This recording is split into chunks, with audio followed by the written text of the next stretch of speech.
Hi hello ವೀಕ್ಷಕರೇ, ಎಲ್ಲರಿಗೂ ನಮಸ್ಕಾರ. ಇವತ್ತು ನಾವು ಈರುಳ್ಳಿ ಯೂಸ್ ಮಾಡದೆ ತುಂಬ ಸುಲಭವಾಗಿ ರುಚಿಯಾಗಿ ಲೆಮನ್ ರೈಸ್ಗೆ ಬೇಕಾಗಿರ್ತಕ್ಕಂಥ ಗೊಜ್ಜನ್ನು ಯಾವ ರೀತಿ ಮಾಡೋದು ಅಂತ ನೋಡೋಣ. ಬೇಕಾಗಿರ್ತಕ್ಕಂಥ ಪದಾರ್ಥಗಳು: ನಿಂಬೆಹಣ್ಣು 2, ಹಸಿಮೆಣಸಿನಕಾಯಿ 6, ಶುಂಠಿ 1 ಇಂಚು, ಬೆಳ್ಳುಳ್ಳಿ 1, ಕೊತ್ತಂಬರಿ ಸೊಪ್ಪು ಸ್ವಲ್ಪ. ನಂತರ ಮಿಕ್ಸಿ ಜಾರ್ಗೆ ಶುಂಠಿ, ಬೆಳ್ಳುಳ್ಳಿ, ಹಸಿಮೆಣಸಿನಕಾಯಿ ಮತ್ತು ಕೊತ್ತಂಬರಿ ಸೊಪ್ಪನ್ನು ಸೇರಿಸಿ ಚೆನ್ನಾಗಿ ನುಣ್ಣಕ್ಕೆ ರುಬ್ಕೊಳ್ಬೇಕಾಗತ್ತೆ ವೀಕ್ಷಕರೇ. ನೋಡಿ ವೀಕ್ಷಕರೇ, ನುಣ್ಣಕ್ಕೆ ಈ ಥರ ರುಬ್ಕೊಳ್ಬೇಕಾಗತ್ತೆ. ನಿಂಬೆಹಣ್ಣನ್ನು ಕಟ್ ಮಾಡಿ ರಸನ ತೆಗೆದಿಟ್ಕೊಳ್ಬೇಕಾಗತ್ತೆ ವೀಕ್ಷಕರೇ.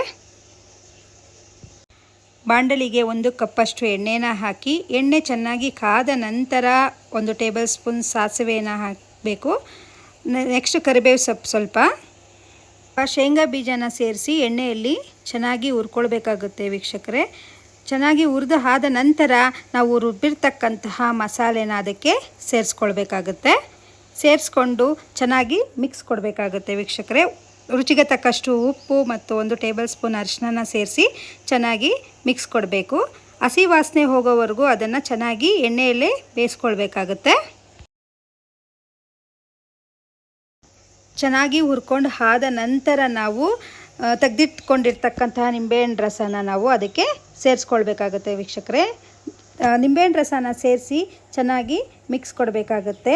ಆಗ ರುಚಿಕರವಾದಂತಹ ಲೆಮನ್ ರೈಸ್ ಗೊಜ್ಜು ತುಂಬ ರುಚಿಯಾಗಿರುತ್ತೆ ವೀಕ್ಷಕರೇ. ನೀವು ಟ್ರೈ ಮಾಡಿ ನೋಡಿ. ಧನ್ಯವಾದಗಳು.